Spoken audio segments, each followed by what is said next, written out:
color in our scribble art. So I have some colored pencils. You could use markers or crayons if you'd like. You could even use watercolor paint, but today I'm going to use colored pencils because they make a really bright color that I want to do, and they also blend very well. So the first thing I'm going to do is identify shapes that I made with my scribble. And what I mean is a shape is anything that's enclosed. So right here, I found a little shape. Right here, I can see a big shape. I can see kind of like a long curved shape in here. I find an itty bitty shape right here. I find a shape even here.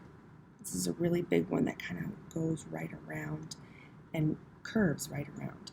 So we could probably identify a lot of shapes, but let's start with one. And I want you to think of a color theme that you're going to use for that shape. Now I have a pink and an orange that I'm going to start with. And let's start with this shape right here.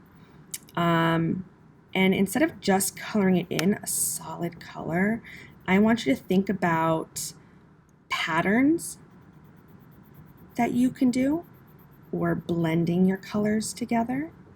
And see how I'm pressing down and I'm getting a nice rich color. I'm not leaving any blank space inside of this shape.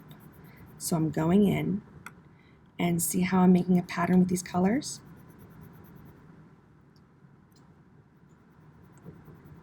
And now that shape's all filled in. Now I want to identify a new shape and pick a new set of colors and think about your color theme. I'm going to go with this green and this kind of teal turquoise blue. And I'm going to find another shape in here. Any other shape. How about this one right here that kind of looks like a rounded triangle. Now you can go in and do any sort of pattern. I'm going to do kind of like polka dots inside. So I'll go in with my green. And instead of just doing like this for polka dots, I'll make a circle, and then I'll fill that circle in.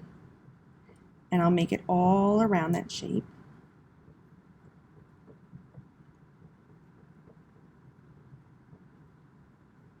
And if it's kind of on the edge, I can do like a half circle here, just to fill it in. And then I'll go in with my other color. And since I'm using a color theme, it's okay if I color right on top of it. It won't really change that green. So they're both cool colors.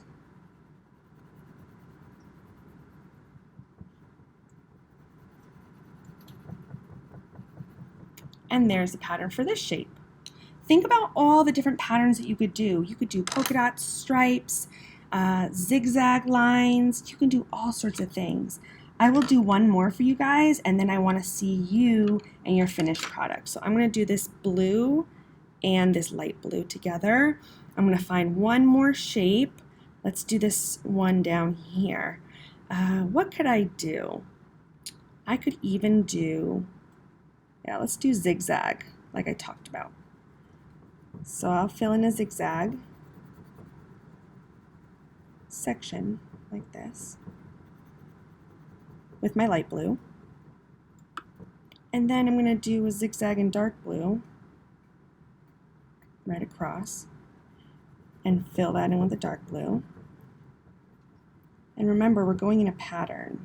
So what would I do next? I'd fill in my light blue as soon as I'm done with this dark blue.